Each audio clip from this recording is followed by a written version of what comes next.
Over 3,800 years ago, Egypt was in crisis. The current pharaoh has died. He has not left any male heirs to follow. What was to happen? Foreigners to the north had already started arriving in Egypt, and the land had started to become divided, with independent rulers emerging all over the land.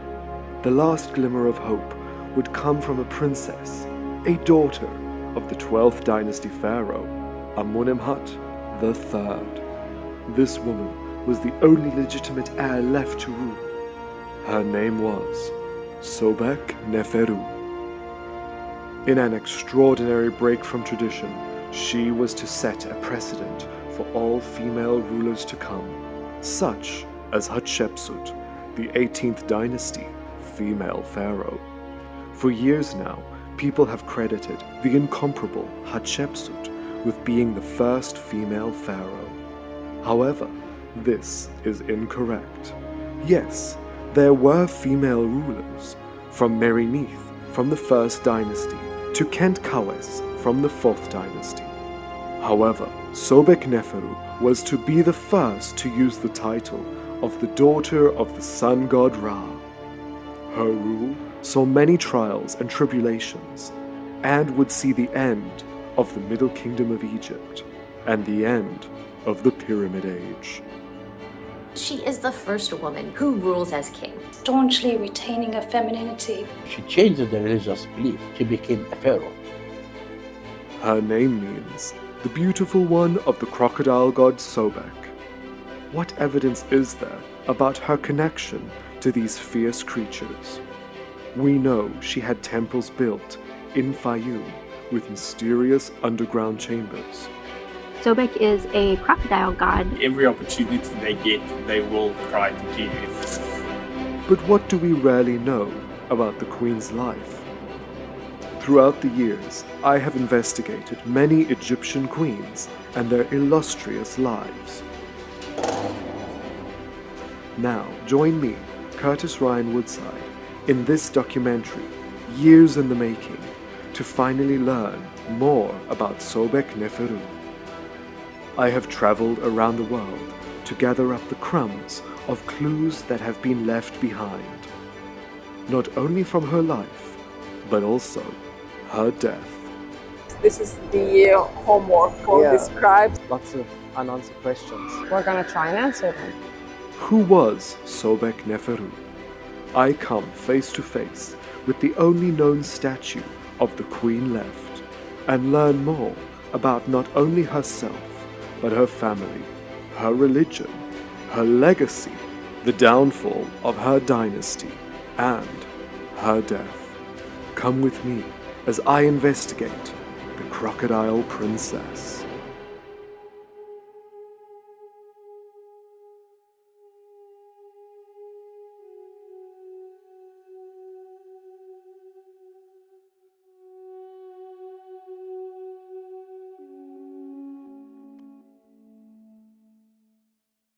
Sobekneferu, the crocodile princess, shown wearing a nemes. We can see here she's seated on the throne of a king. Clearly, she's wearing a female dress with breasts. Sobekneferu was a female pharaoh in her own right, possibly the first female pharaoh that we actually can confirm before Hatshepsut. But this bust has disappeared from history. So, where is this bust? I've tracked it down, so come with me to go see it.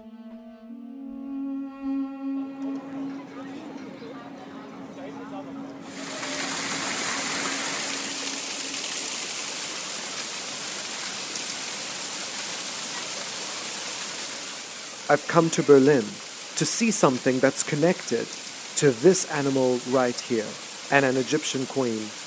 It's a piece that's been missing that I'm so excited to see, so let's go.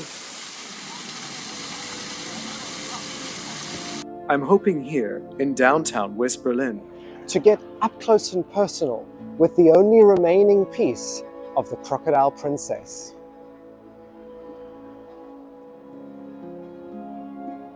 This is the Hipsvormerei, which has been around for about 200 years, and they have some of the most faithful casts of ancient Egyptian pieces, as well as other masterpieces, such as their beautiful replica of Nefertiti.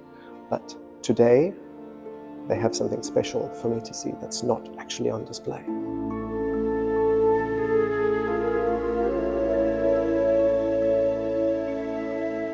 Here she is.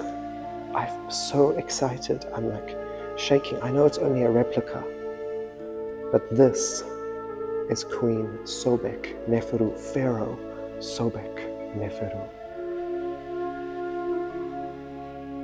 The reason I'm so excited to see her is because this little bust, there's the full version of this bust was on display in the Altes Egyptian Museum here in Berlin. But when it was bombed in World War II, this statue was destroyed. And this is the only known cast, an exact cast, of the statue of the crocodile princess, Sobekneferu. She's so beautiful. And you can see she's wearing this really interesting sort of nemes. It's pleated. You can tell it's not a wig because the pleats are going across. She's wearing a nemes headdress. And at the top, there's a little hole, a little slit, where the uraeus, the cobra, would have been entered into. Isn't she just a masterpiece? And she very much resembles her father. Unlike other Egyptian female rulers, Sobekneferu kept her femininity and displayed herself as a woman not conforming to the male pharaoh standards. Sobekneferu is an important figure in ancient Egyptian history because she is the first woman who rules as king. Royal women before her had wielded tremendous amounts of authority. When Pepi II at the end of the 6th dynasty came to the throne at about the age of 6, we know that his mother was heavily involved in the day-to-day ruling of the ancient Egyptian government. Queens and princesses continued to be significant in the 12th dynasty, but it was Sobekneferu who took things a step further and ruled at the pinnacle of the ancient Egyptian state. She became the guarantor of Ma'at, the mediator between heaven and earth. By tying on a kilt over her dress, taking on that form of royal regalia, she was able to perform rituals in the same way as a male king. For us to learn about Sobekneferu, we must go back to the start of the 12th dynasty to understand the dynamics at work within Egypt. Amenemhat I, the son of an army general, he succeeded to the throne as the first pharaoh of the 12th dynasty, just shortly after Egypt had been reunified. Amenemhat I, he was to have a long line of prosperous successors. Like his son, Sesostris I, he pushed Egypt's borders wider to the north and south, invading Nubia twice and Canaan on occasion. It's from Sesostris I that we get the tale of Sinuhe. The scribe Sinuhe wrote that Sesostris I had to be rushed back to Egypt during an invasion in Libya after his father, Amenemhat I, had been assassinated. Many copies of the tale of Sinuhe are still intact. Dr. Sahar Saleem has brought me to the Nemek to show me one of these ancient copies. This is the tale of Sinuhe, Yes. when Amenemhat I was killed, and he fled to the Levant, and he wrote his story and his adventure while he was there. It's beautiful. Yeah, despite of that it took place earlier, we still have copies of them, of it till the New Kingdom. Yes. Because you know that this tale was the homework for the students in school in ancient Egypt for the scribe. So this was the prescribed literature. Yes, this is their homework to do. So this is a later copy. This is the 19th Dynasty copy of the earlier story from the time of the Middle Kingdom. It's amazing because it's illustrated as well. We have small images showing different gods and different events. Yes. This is the homework for the scribes, and this one seemed to be a good one. Those poor children, they couldn't even escape homework 3,400 years ago. Yeah. It is also from the reign of Sesostris I that we get a monumental display of the pharaoh's power and the wealth of the country.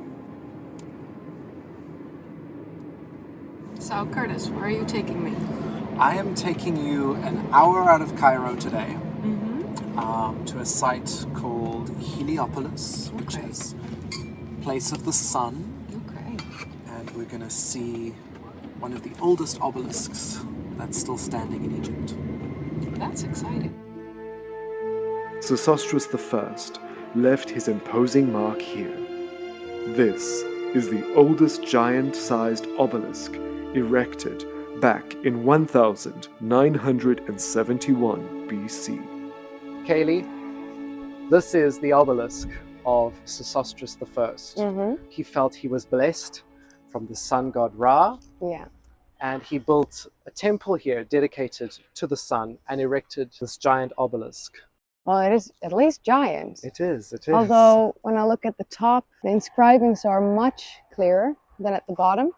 You're right, yeah. So I feel like there is a possibility that it either was below sand and therefore eroded a lot more. Because normally you would suggest that the top would be eroded more because of the sand. Like from vandals. And I think it's got a reconstruction phase going on as well when I look at it. There's a little bit of chipping happening around the center as if some names were changed. Yeah. Which is interesting because it's still Senusret, so maybe this obelisk might have been started by his father. That's a big possibility, for sure. Lots of unanswered questions. But we're going to try and answer them. Exactly. Strong, militaristic rulers would follow Sesostris I, such as Amenemhat II and Sesostris II, leading up to the greatest ruler of the 12th dynasty, Sesostris III. This ruthless warrior is often shown with a displeased look on his face. Probably considered the most powerful pharaoh of the 12th dynasty. Sesostris III expanded Egypt's empire and kept their enemies at bay. Building forts up and down the land, he maintained Egypt's control in Nubia, setting the boundaries and leading the way for his son Amenemhat III. Amenemhat III shared a co-regency with his father, Sesostris III, for near on 20 years. When his father died, he became full pharaoh. Because of his father's exceptional military campaigns, Amenemhat inherited a peaceful Egypt. His reign would see a period of peace and stability for many years.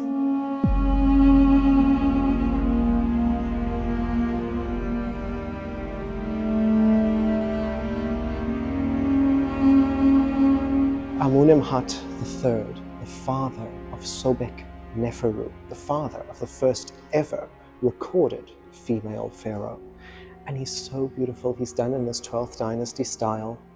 And you can see he's got those frown lines, pretty similar to Sesostris III. This statue has been changed many times over its lifetime, probably created first by Sesostris, then adapted to Amenemhat III. And even on the side, we have the names of Ramses II and his son, the 13th son, Merenptah. Only one military battle is attested to this king. In the 9th year of his reign, he went down into Nubia and conquered Semna after a revolt from a small population down there, but this is only mentioned on a crude rock inscription. However, his reign appears to be one of prosperity.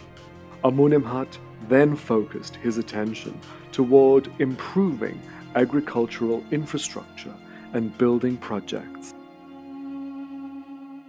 He started to turn towards the Fayum oasis. He constructed a temple out in the desert, now named Medinet Madi. It was here that he housed a select group of women whose role was to pleasure the pharaoh. They were the harem of the king, specially selected women. Sometimes the role was handed down from mother to daughter. They lived out in Fayum. These women were always unique and beautiful. They were treated well by the pharaoh, who expected certain entertainment back as gratitude. Amenemhat is well documented for his visits to the harem in Fayum. However, Amenemhat did have 3 principal wives. It would have to be a child from one of these 3 queens who would be chosen to be the successor. Children from the harem were more than often not officially listed. Amenemhat had 6 official listed children. Amenemhat is of course the father of Sobekneferu, and she is written as one of the officially recognized children of the pharaoh. We do not know the name of Sobekneferu's mother, but this is not uncommon. The 3rd wife's identity of Amenemhat is also not known. She could be the mother of Sobekneferu. At the time, the world that Sobekneferu grew up in is one of abundance and opulence. The country was thriving. The Nile's flood was stable, resulting in fertile crops. Egypt was almost like a paradise.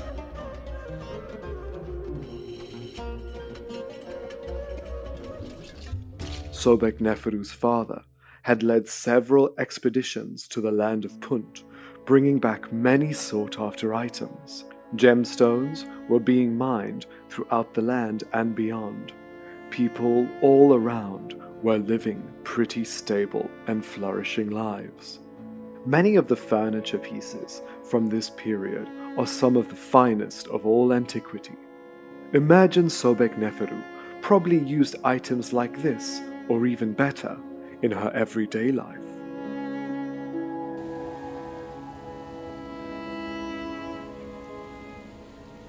The gold mines were also overflowing. Some of the finest jewelry is from the 12th dynasty, delicately crafted with superb details, inlaid with colorful stones. Many show charms attached of the gods. This pectoral necklace belonged to Amenemhat III, gifted to one of his sisters and buried with her. We can see the king smiting enemies, mirrored perfectly. On another, Pharaoh Amenemhat appears as a sphinx, capturing his foe.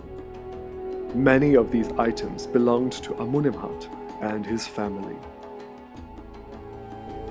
This gold and beaded necklace was found in the tomb of Neferuptah, the daughter of Amenemhat and the eldest sister of Sobekneferu. In Amenemhat III's 45-year-long reign, he doesn't appear to have many legitimate sons, and it was Neferuptah who was being trained to become the next pharaoh, not Sobekneferu. However, Neferuptah had an untimely death, leaving a slight problem in the line of succession. Towards the end of Amenemhat III's reign, he installs a co-regent, his only listed son, Amenemhat IV. Although it does appear that Amenemhat IV's mother may have been a woman from the harem, her name was Hetepi. she is only named as Amunimhat IV's mother and never as the wife of the previous pharaoh at the temple in Fayum. Amunimhat IV may not have been 100% legitimate, thus he married his half-sister, Sobekneferu. This interfamilial marriage was not something strange to the ancient Egyptians. Sobekneferu, how much do we know about? We know very little about her. Yeah. We know just some evidence that she ruled. That's what we know. She changed the religious belief.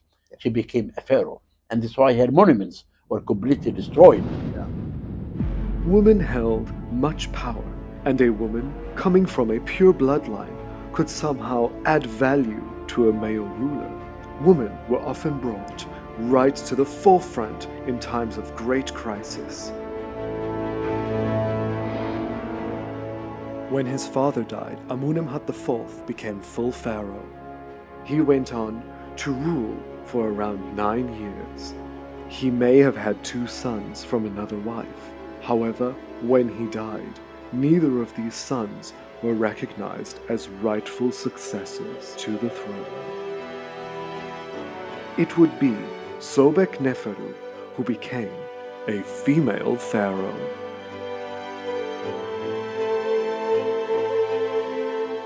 Sobekneferu's rise to the throne was not without its many issues.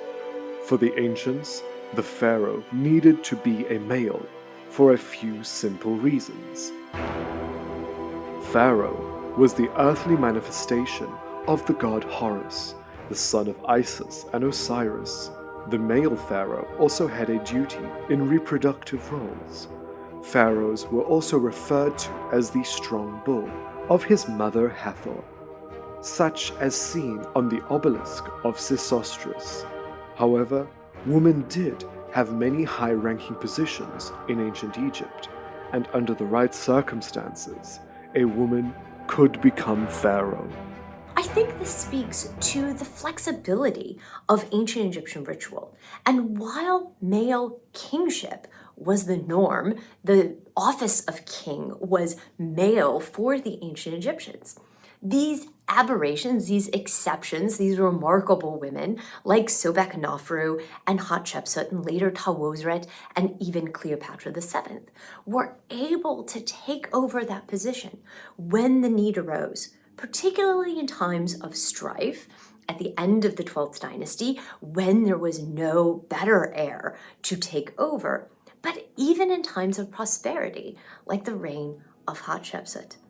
So Sobekneferu really provides this key in ancient Egyptian history to understanding the power that royal women could wield.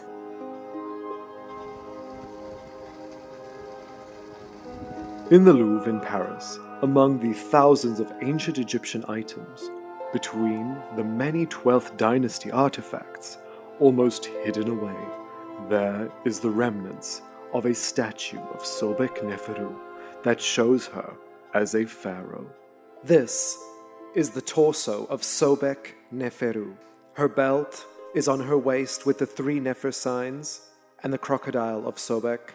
She wears this shell around her neck, just like her father. And she's shown wearing a striped nemes. Just imagine how she would have looked if her head was still in place. She's here in Paris. Sobekneferu's legacy is spread throughout the world. You have to really try and piece together her life. That's what I'm going to try and do. As a woman, I find Sobekneferu hugely inspirational. There must have been something exceptional about her, that a tradition of male lineage was permitted to be broken in order for her to become the first recorded female pharaoh. Scattered between the 12th dynasty pieces in Paris is this small female bust. She looks familiar. She has the hair of Hathor. It's just incredible. She could be the Sobekneferu or her sister, Si-Hathor. The exact identity of Si-Hathor is disputed amongst Egyptologists. She is known to have been a princess, however, her father is speculated. Many items in her tomb come from 3 kings' reigns: Sesostris II and the Third, as well as Amenemhat III. It is most likely that she was the daughter of Amenemhat III, since he is the most recent pharaoh named in her objects, making her the sister of Sobekneferu. She had a burial prepared in Amenemhat's pyramid. However, she was buried near Sesostris' pyramid. This is not uncommon for a royal to be buried next to another pharaoh's tomb. This is evident from the variety of 12th and 13th dynasty tombs in and around the pyramid of Amenemhat III at Dashur. The beautiful objects from Sihathor's tomb include some of the most exquisite jewelry, earrings, bracelets, and more. A gold and inlaid pectoral necklace showing the throne names of Sesostris. Several necklaces and belts were also found with the fertility symbol of the cowrie shell dipped in gold, as well as a very 12th dynasty symbol, a seashell. It is the same kind that we see Sesostris and Amenemhat III wearing on their statues, as well as Sobekneferu.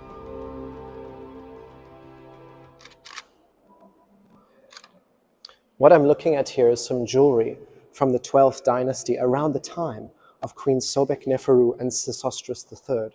And over there is a little shell, and that shell we can see often during the 12th dynasty.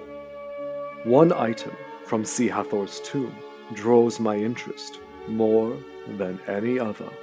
This crown diadem, surrounded by flowers, with the 2 feathers of Amun and Mut on the back, with a cobra on the brow.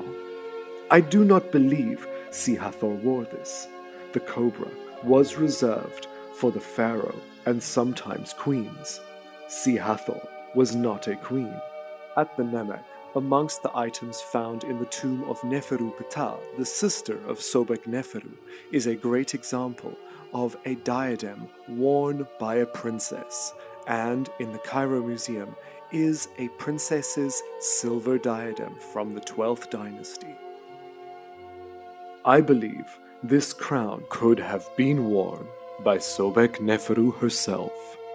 Sihathor, who could have outlived Sobekneferu, could have been buried with the crown, as she was after all buried with objects from other rulers in the family. Hatshepsut, the female pharaoh from the 18th dynasty. She is often shown dressed in male attire. She often appears with a male body and wears the tie-on beard. These attributes are reserved for the pharaoh. They are symbols of divine kingship and are symbolic as such. By wearing the male items only demonstrates to the public that Hatshepsut was a pharaoh. Even the final Cleopatra is sometimes shown in male form, wearing the male attire. A female pharaoh was not that readily accepted, which is why some female rulers presented themselves not only wearing the male adornments, but also in a male stylized body. This was to be accepted. However, Sobekneferu did not do this. She wore the Nemez headcloth, but presented herself as a woman. A very bold move at the time for a female pharaoh. You know, at the end of this 12th dynasty, then now there is no heir to the throne. Yes. In ancient Egypt, the rule is the king has to be a pharaoh. Women cannot be pharaohs. Yes. But a man cannot be a pharaoh without women. And therefore, it doesn't mean that if women cannot be pharaohs, they're low. No. The Egyptian, when they saw Isis crying after she lost Osiris, her tears made the Nile. Yeah. She raised the Horus to take the revenge from the devil.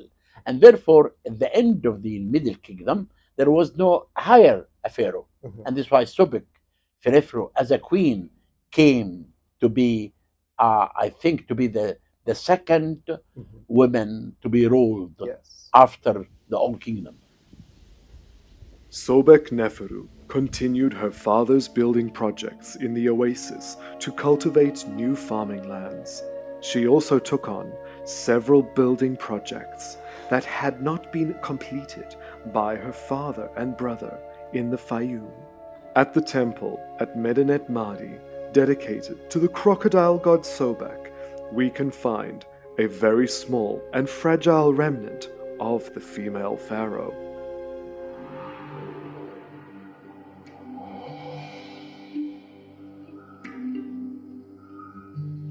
This is the temple here at Medinet Madi, which is dedicated to Renenutet and Sobek.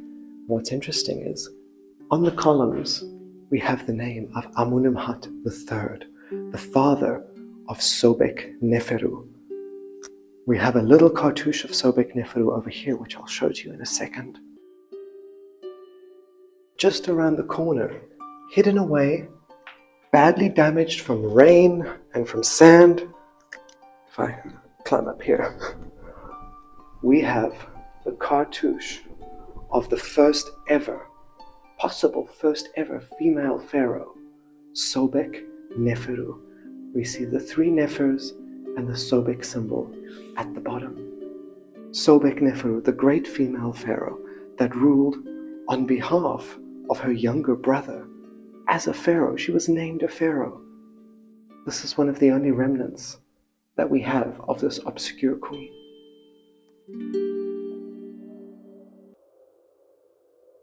It was here at the Temple of Sobek, at Medinet Madi, that a cylinder seal of Sobekneferu was discovered in 1868.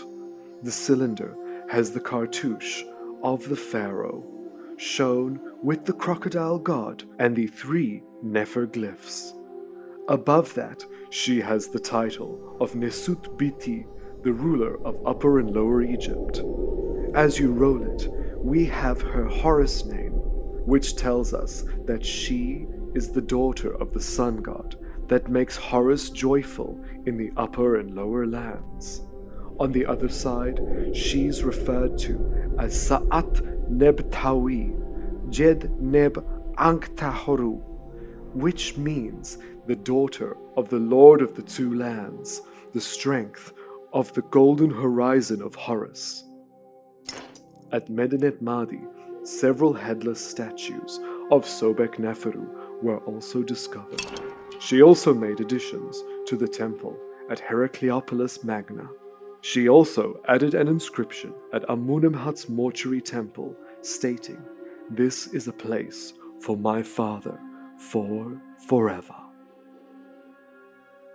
Yet Sobekneferu completed a very mysterious building project in Fayum, a project that was linked to the god of her namesake, a place that was massively important in her religious beliefs, one that has caught my attention. A temple built in the 12th dynasty by Amunimhat and continued by his daughter, the female pharaoh from the 12th dynasty, Sobekneferu. Almost nothing remains of the original temple. The Greeks rebuilt it around 300 BC. Only one god is depicted here. The temple may seem small from the outside, but inside it hides many nooks and crannies.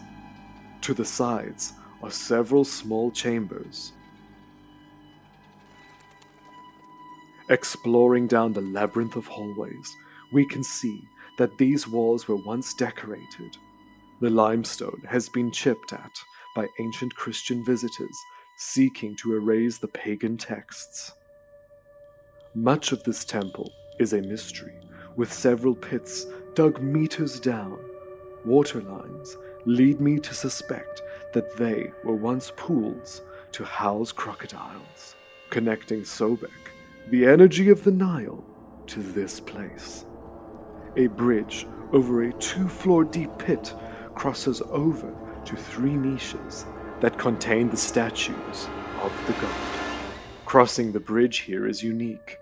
I suspect it was to link you to the god Sobek, who lurked in the waters beneath your feet. The unlucky chosen priest was tasked with going down to leave offerings to the temple crocodile. The Greeks called this area Crocodiliopolis, the place of crocodiles. Here at this temple of Sobek, Sobek is a crocodile god known in the Fayum area. He was a god of war and protection for the pharaoh, and he was mentioned as early as the pyramid text, which we find in the 5th dynasty pyramids of Unas out at Saqqara. So he then later became part of the coffin texts as well, and later the Book of the Dead. On the roof of the temple is the only inscription still remaining, with its human body and wearing a feathered skirt, holding a Waz scepter, appearing with a crocodile head, is Sobek, near a slit for light connecting him to Ra. We're not actually sure why they even decided to build a temple to Sobek out here in this arid landscape with only the Fayum oasis to provide water. Was it to bring healing and protection to this area, yet this area is not a water area? Or was it to invoke the water god, Sobek, the god of the Nile, to direct the Nile to come and make this land fertile? But this temple raises more questions than answers. What evidence do we have that the ancient Egyptians kept crocodiles in the temple? I am traveling further south to get the answers. It is here at Kambo that another cult center of Sobek was established. This temple was mainly renovated during the Ptolemaic rule, with images having a Greek flair to them, and even some scenes showing the great female pharaoh, Cleopatra. Sobek was a crocodile, and therefore he was seen as a god protecting the waters of the Nile. This temple is dedicated obviously to Sobek, the crocodile god, but also, in part, to Horus. And these two, when they came together, this temple was used in the later period, during the Greek period, as almost like a hospital. People would come here to be healed. Sobek, over here, would then be considered to heal, the skin and burns and things like that. What the Greeks believed Sobek was doing here when they transformed this temple into a hospital. And they then believed that Horus would heal the eyes. So these two gods came together here and were seen as healing deities, but before the Greek time, they had very different roles. It is at the back of Kambo Temple that we find proof of crocodiles being housed here. These pits at the back of Kambo are believed to be where they kept the temple crocodile. This would be one crocodile that embodied the spirit of Sobek. They kept them in here, and one priest had the lucky task of getting to put jewelry on this crocodile, and some of them even had painted nails. There are other pits around the temple as well that housed even bigger crocodiles. Many of these temple crocodiles were mummified when they died. These Nile crocodiles were divine after all. But these were kept in water, in sunlight at Kambo. But this doesn't answer my question about the water pits at Qasr Karun Temple in Fayum. Could Sobekneferu really have had Nile crocodiles in the dark waters below the temple that survived? To get the answers, I have traveled back to my hometown in South Africa to learn about the Nile crocodile. I'm meeting up with Roann Hills, who spends his days surrounded by crocodiles.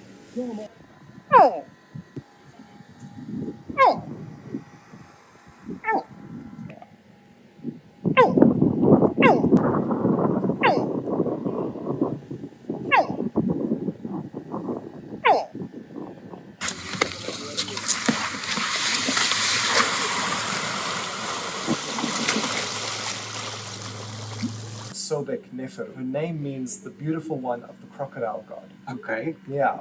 And she built many temples dedicated to the crocodile god out in the Fayum oasis.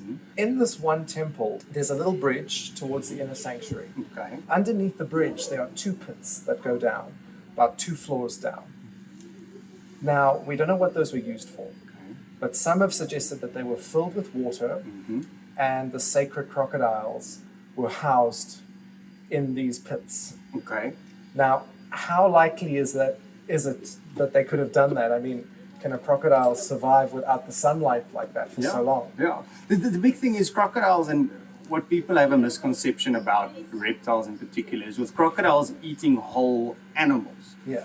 They get the calcium and the stuff from the entire animal that they eat. They don't need as much vitamin D to change the to absorb the calcium as other reptiles might, like Can they get that from just eating? Just from eating and digesting, yeah. So crocodiles have also probably one of the strongest stomach acids of any animal out there. So there is still research being done, but if I'm not mistaken, there's a small population of freshwater crocodiles somewhere in Australia that predominantly live in caves. Okay, And so they they don't only see sunlight. eat bats. Yeah. Wow. So obviously, because of that, those crocodiles have a much lighter skin tone. Yeah. So they are almost pure yellow crocodiles. Yeah. Because they don't need that thermoregulation with the black spots and all of that. And also because it's dark, they don't need the camouflage either. Yeah.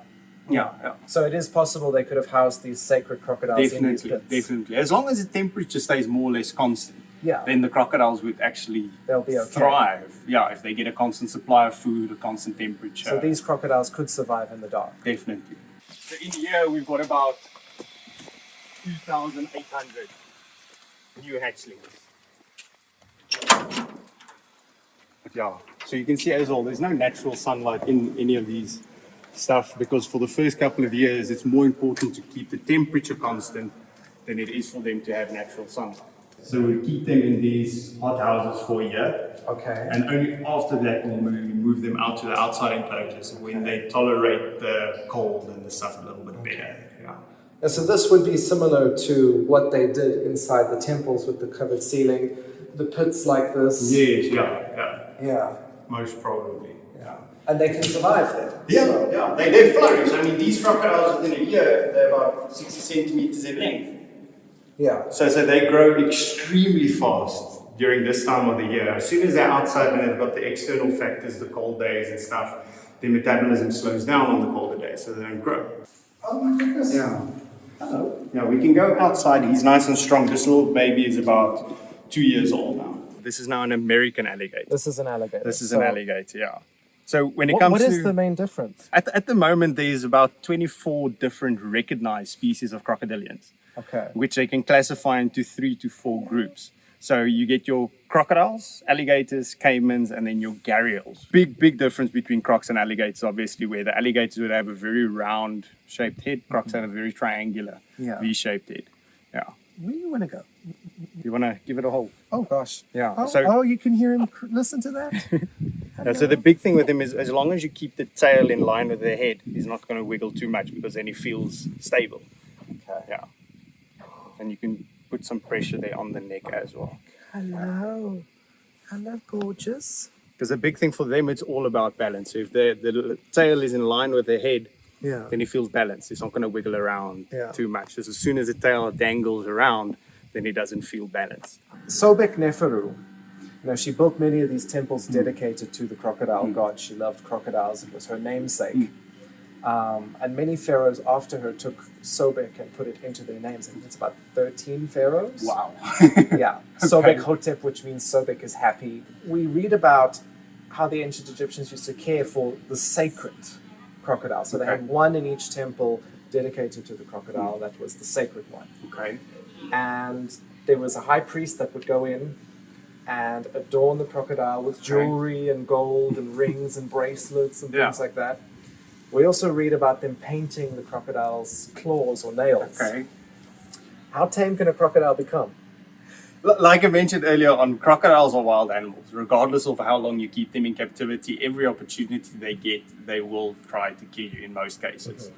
They are animals of habit though as well, and they can learn routines better than most other animals. So it's difficult to say that a crocodile can get tamed, but I have heard stories of people. Can they get used to people? They get used to people, get used to the feeling of touch and things like that. But I still won't go as close as keeping one in the bed next to me. Okay, or painting its nails.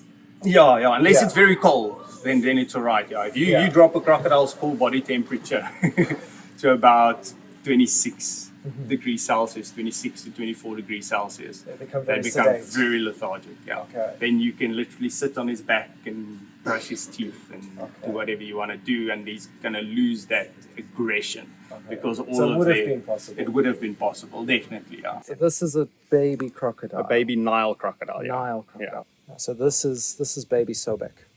Yes. And they used to. We don't know if they would sacrifice them, but sometimes they would take the young crocodiles and also mummify them. Okay. And inside this temple of Sobekneferu in the Fayum, on either side of the entrance, there's two, almost looks like post boxes. Okay. And they would slide mummified baby crocodiles in there as an offering to Sobek. Wow. Thank you.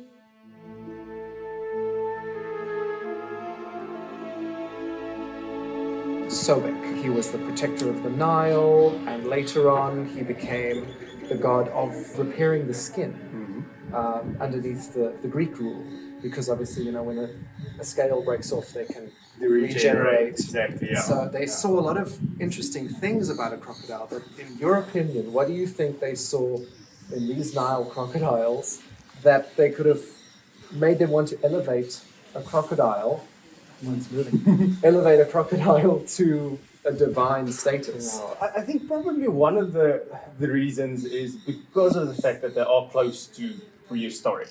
Yeah. So they've been on Earth longer than most other living animals, probably. And also one of the facts that they are one of the most dangerous animals in the river systems in Egypt.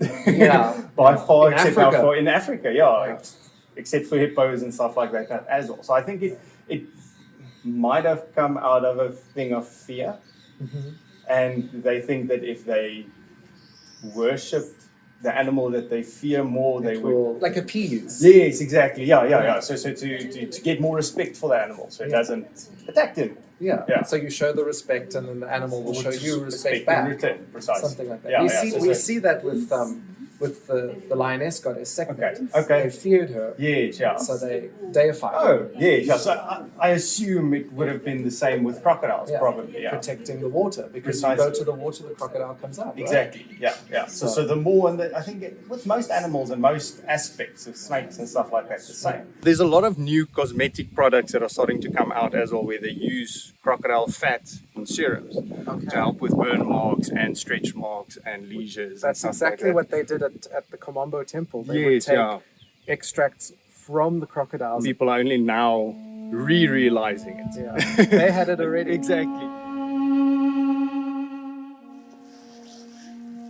You clearly spend almost every day basically with these crocodiles, right? Yes. With crocodiles, and one of the things I appreciate about them, unlike other animals that people can farm with, is the fact that a crocodile, regardless of how many years it's been in captivity, they stay wild animals. They do. Yeah. So if you go swimming in this pond here behind us, the crocodiles will instinctively try and kill you. Yeah. But crocodiles are, as you can see, not very active animals. Most of the day they literally lie and bask in the sun to try and maintain their body temperature. Can a crocodile differentiate between other crocodiles? Is there like a sense of community with them, or are they still very much... Yeah. Crocodiles, funny enough, they are, when it comes to reptiles, they are one of the only reptiles that show sense of community. And even in long stretches of river, you would see batches of crocodiles, of 50 or 60 crocodiles that would bask in the same bank. Even though there are kilometers of riverbank available, they would still choose to bask together. So there is a sense of community with them.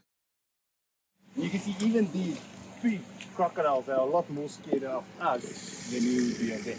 He's not happy. No. He's going to swing around for, oh gosh. As long as you are about 1.5 meters away from the head and the body and the tail, you are out of strike. Just to make it clear, when I started this documentary about Sobekneferu, it was never the intention to get this close to a giant crocodile.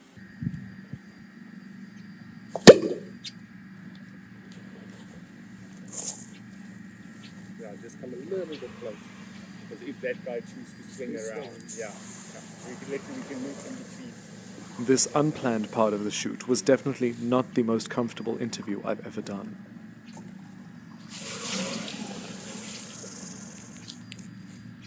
Yeah, this is not my most comfortable interview.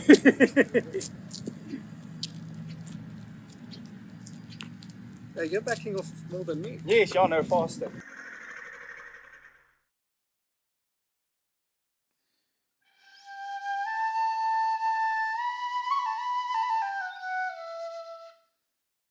The father of Sobekneferu, Amenemhat III, shown here with a very slight waist, bigger hips, perhaps an indication of the times to come.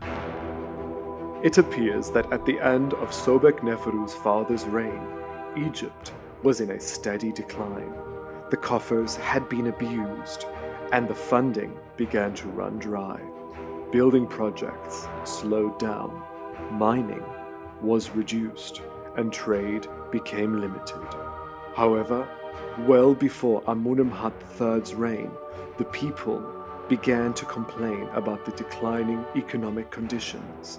The pharaoh decided to start giving concessional rule to noble men throughout Egypt, creating small, independent states that could have their own laws, overseen by one man.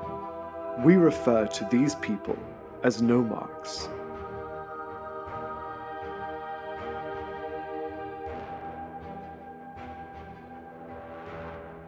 In Aswan, at Kubait al-Hawa, are some tombs of these nomarchs.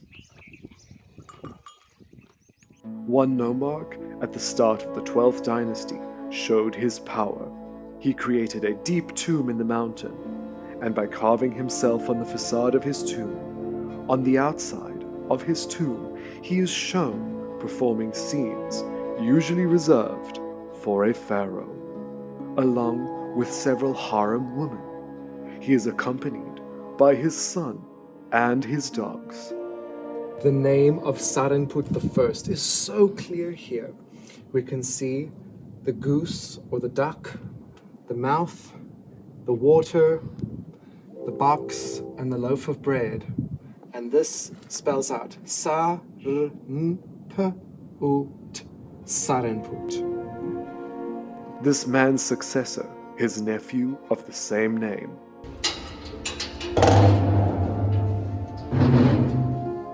He had a deep and beautifully decorated tomb carved into the mountainside. He had himself shown in the second hallway of his tomb in the form of a mummy. This was connecting him to the god of the next life, Osiris. He also wears a pleated headcloth and a falcon-tipped necklace. Surely this shows that he was trying to be shown as equal to the actual pharaoh. In the side chamber, we can see the human remains that have been located in Sarenput's tomb. You can see the remains of the top of a skull. But these bones are far too many to be one person. This tomb and many of the tombs at Kubait al-Hawa were reused later on as mass burials, recycled as tombs for other people. So, apart from this one skull, there are lots and lots of other bones. All of these baskets are filled with bones. It's quite interesting because usually a tomb, you go in, you see it with all the lights on, you get a different feeling. When you see the actual human remains, it somehow humanizes the tomb. And it's quite a moving experience to be so close to people that once lived like you, like me, and here they are. Yeah, it's quite something. This is the owner of the tomb, Sarenput. Here he is wearing a beautiful broad collar necklace. He's holding a staff and a scepter. Sarenput is a nomarch, so he ruled, but he wasn't royal. He is here welcoming his mummy coming into his tomb. And on here is his son. His name is Ankh-Nura. Him and his son are depicted here in his tomb. As we go further down, we will see other family members of this man. He was of such a high status, he could afford a magnificent tomb such as this. Further down in his beautiful tomb, we can see him with his son and his wife receiving many offerings. In this piece here would have stood a statue of the man, of the nomarch. In front, offerings could be placed. His tomb, his actual burial, is further down. But here, we can actually see the workmen actually at work. Here's the grid that they used to create the perfect harmony in ancient Egyptian art. You can see the entire piece here that they just forgot to paint with this blue-gray color. Here is how they would have made the tomb. You can see by Sarenput, they started to paint over the grid, yet they stopped. Did he die before the tomb was finished? Or did he run out of money? Or did the workmen just decide to stop? We don't know. But one piece that I find the most intriguing in Sarenput's tomb is this one. The beautiful man sitting here with his little goatee beard, and above we can see the hieroglyph of an elephant, and with a little mound and this N. This spells out Elephantine, the island that he ruled on, which is just across from these tombs at Kubait al-Hawa. He ruled at Elephantine, and there it's written. You don't often see an elephant in ancient Egyptian hieroglyphs. And here we can see Khnum. Khnum was the god that Sarenput would have worshipped above all others at Elephantine. His name is written here in a cartouche as a royal. Now not Sarenput, he's now Nubkhara, which means this golden spirit of the sun, Sarenput. These nomarchs even established their own funerary cult and ensured that their family and priests would continue to leave them offerings. Sarenput was the nomarch of Elephantine, the island temple complex across from the tombs.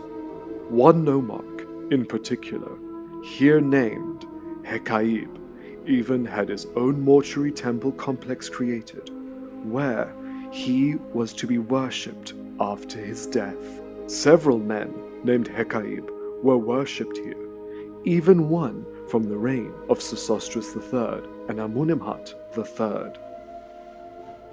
During the co-regency of Sesostris and Amenemhat, the power of the nomarchs was slowly being extinguished, maybe due to the pharaoh seeing these people as too much of a threat to the actual rule of Egypt.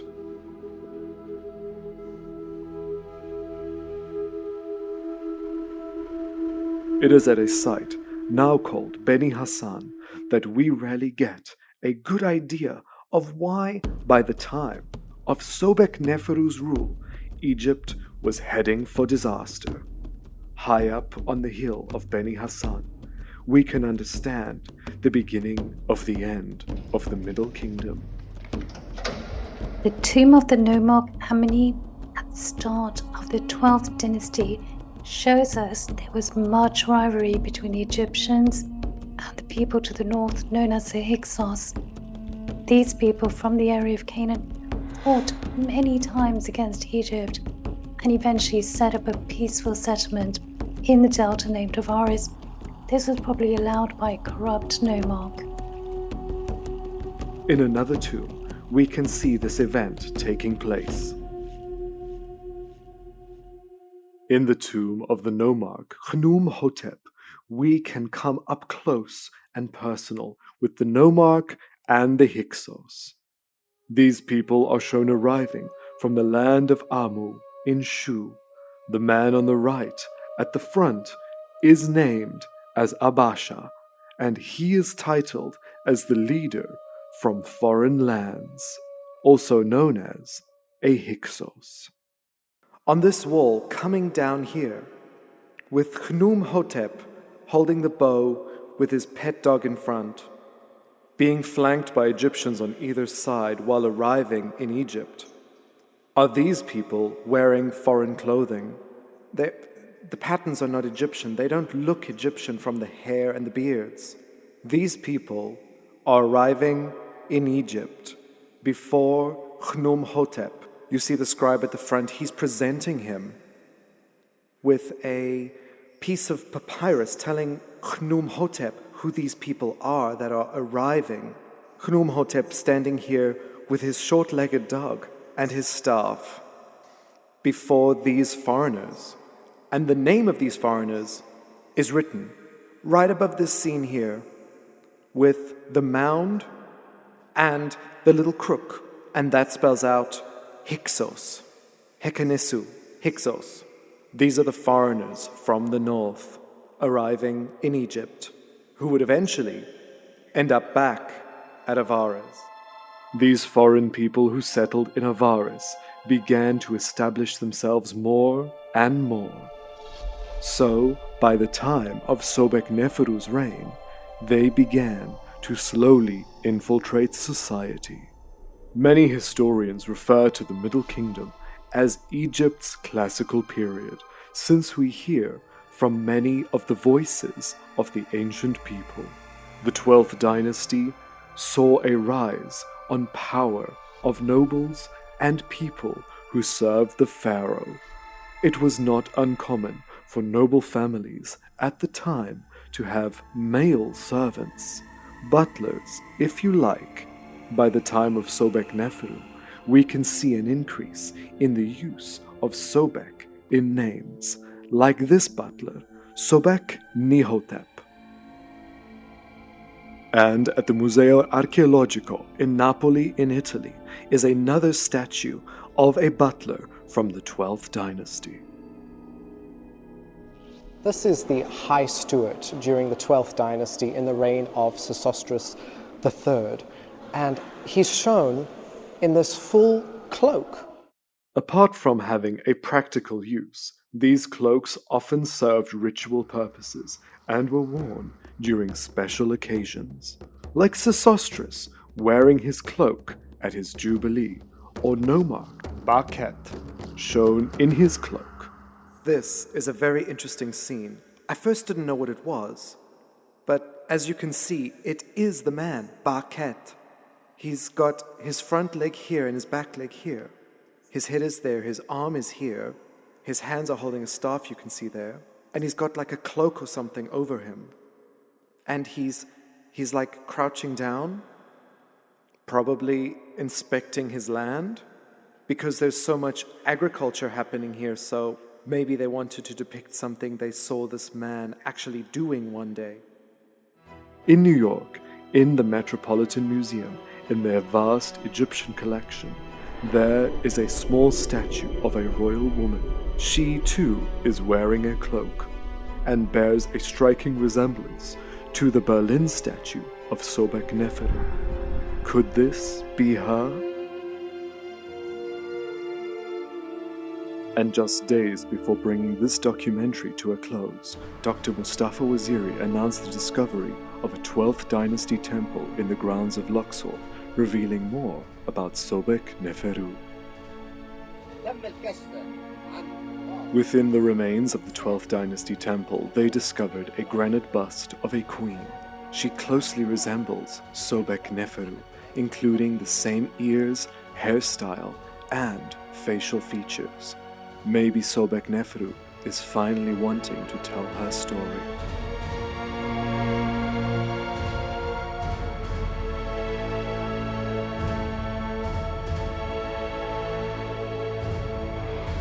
Unfortunately, Unlike Sesostris and Amunimhat III, Sobekneferu did not rule long enough to celebrate a jubilee. There is a rock inscription at Semna in Nubia recording the Nile flood in the 3rd year of her reign, and the Turin King's List papyrus records her reign very precisely 3 years, 10 months, and 24 days.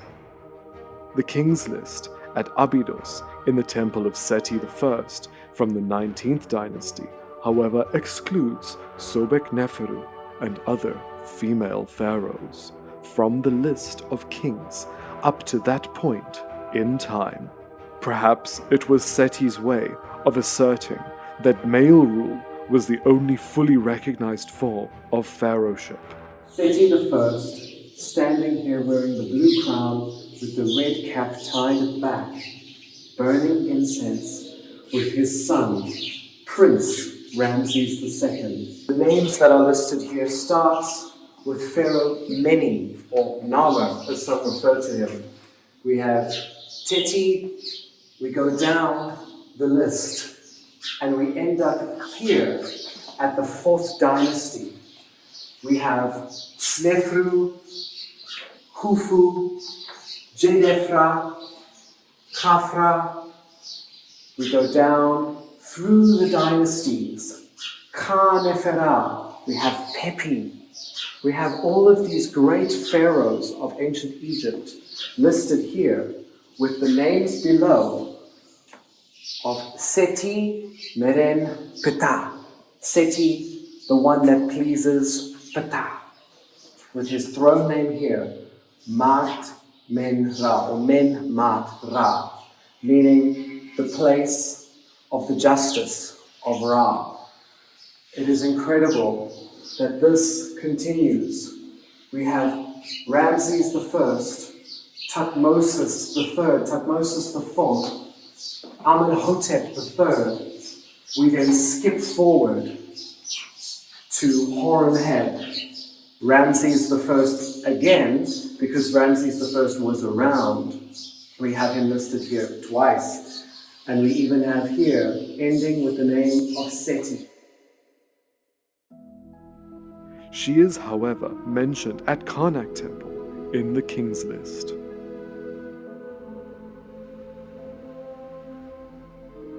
We might not know much about her, but the limited number of statues and artifacts that have survived provide some fascinating insights into her life. We know she was depicted as a woman, adorning a pharaoh's crown. She even dressed in male regalia, probably to assert her authority and uphold Egyptian tradition. Yet she did this while staunchly retaining her femininity. This speaks volumes about her ability to become a powerful woman in a social system that favored a male line of succession. We do not know how Sobekneferu died. Was she killed? She would have been quite young, between the age of 25 and 35. She would have had good doctors and access to medical treatments at the time. She would have been in good health. It is possible that she was assassinated by a foreign ruler, or by someone who did not agree with a woman being a pharaoh. All images of Sobekneferu have been damaged, a clear sign of erasure. Nevertheless, Sobekneferu tried her best to maintain Egypt, and given more time, she may have been able to prevent what was to happen next. With the ruling pharaoh Sobekneferu now dead, and no heirs to take up power, a new set of rulers were to come in, the 13th dynasty, with a long list of pharaohs using Sobek in their names. A temple doorway from Pharaoh Sobek-Hotep. Now, there were several pharaohs named Sobek-Hotep. It was a name that was reused. And we can see the name here with the cartouche. Not the original cartouche that was taken out. You can see it's deeper. Obviously, Dynasty 13 leaving their mark. Yet Sobekneferu was to be the last pharaoh of the Middle Kingdom. Shortly after her death, Egypt was divided yet again, with nomarchs taking up power again in their regions, and the Hyksos from the north gaining momentum. Eventually, only a few years after she had died, Egypt was in complete chaos. With no real royal bloodline to rule, the Hyksos started their rule in more regions of Egypt, and the actual Egyptians were being oppressed and suffered greatly for over 150 years, a far cry from the glory of the 12th dynasty.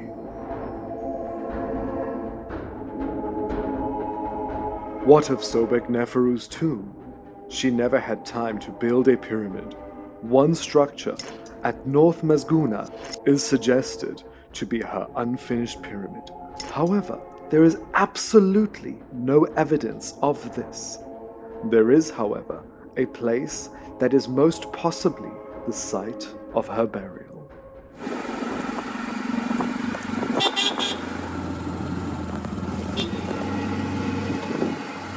We're on our way to go see the Black Pyramid.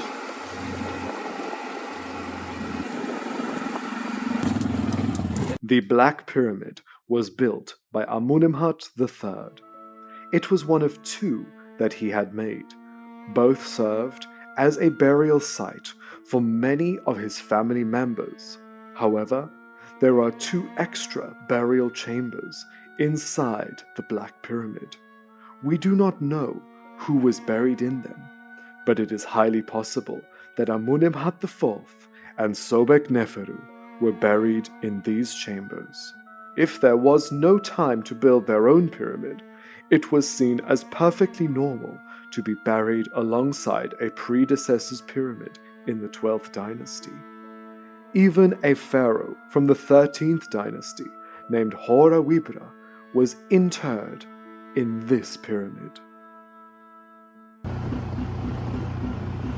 The Black Pyramid behind me was the final resting place for three separate pharaohs. Yet another pharaoh was placed into Amenemhat and Sobekneferu's pyramid, and his name was awibre. awibre was a pharaoh in the 13th dynasty, shortly after the end of Sobekneferu's rule in the 12th dynasty. He had a simple shaft tomb in the side of the Black Pyramid. And inside here, we find some of the most beautiful examples of Middle Kingdom burials inside a pyramid. We have his beautiful Ka statue surrounded by bowls, and then we have the sarcophagus with the body of the pharaoh and, of course, his death mask, which was made out of copper and blue glass. This is the mummy of Pharaoh awibre, buried with the crook and the flail around him, his arms down, with beautiful jewelry. Now, when they removed the death mask from his head, his skull came with. So when we see the death mask on display in the Cairo Museum, the pharaoh's skull is still inside the death mask, and he is one of few examples that we have to prove that pharaohs were indeed buried inside a pyramid. At the Cairo Museum, the treasures of awibre can be marveled upon. This beautiful statue of the pharaoh is known as the Ka statue.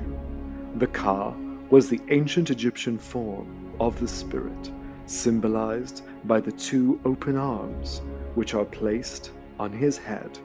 Made of wood, he has areas once gilded in gold, like his necklace and fingernails. He would have had a linen skirt attached to cover the detailed midriff area. He wears the Osiris beard to show that he has joined the god of the afterlife. His eyes are by far the most captivating. They are inlaid with precious stones, giving them a realistic appearance of having blue eyes. The pharaoh is stepping out of a shrine. This shrine was to symbolize his spirit coming and going from his tomb at the edge of the Black Pyramid. Other treasures were found inside his tomb, like a miniature form of his car statue and many other pieces of exquisite jewelry.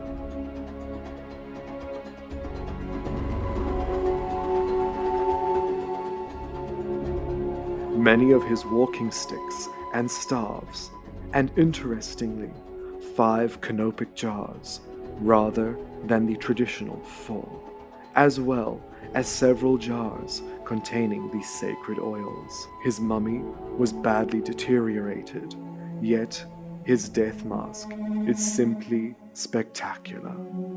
Made from wood, it was once gilded in gold.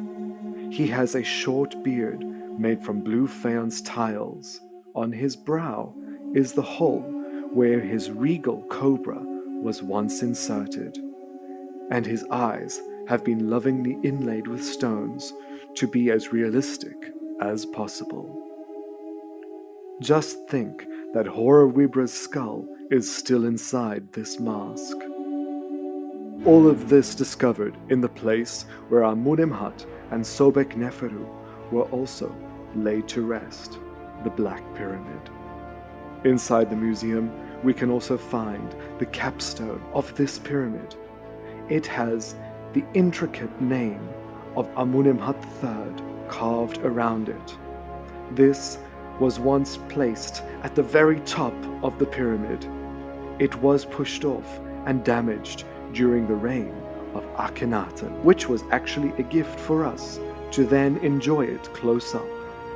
But this stone is not of this earth. It was created out of a meteor, adding to the heavenly meaning behind being buried in a pyramid. This imposing structure was to be the last giant pyramid built in Egypt. The start of the intermediate period after Sobekneferu's death also marked the end of pyramid building, as by then pyramids were being looted by the suffering population. In its day, the Black Pyramid would have looked much different than it does today. It was made from this mud brick because vast building projects were becoming time-consuming and greatly straining the waning Egyptian economy. This pyramid is built out of mud brick. Many of the mud bricks have crumbled away. You can see here, this is the construction method: mud and straw to construct a pyramid. The last pyramid built before they started using tombs.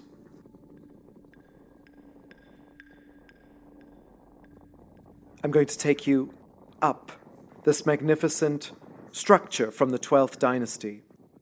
Tourists don't come here, so I feel extremely privileged to finally see this pyramid. Let's go.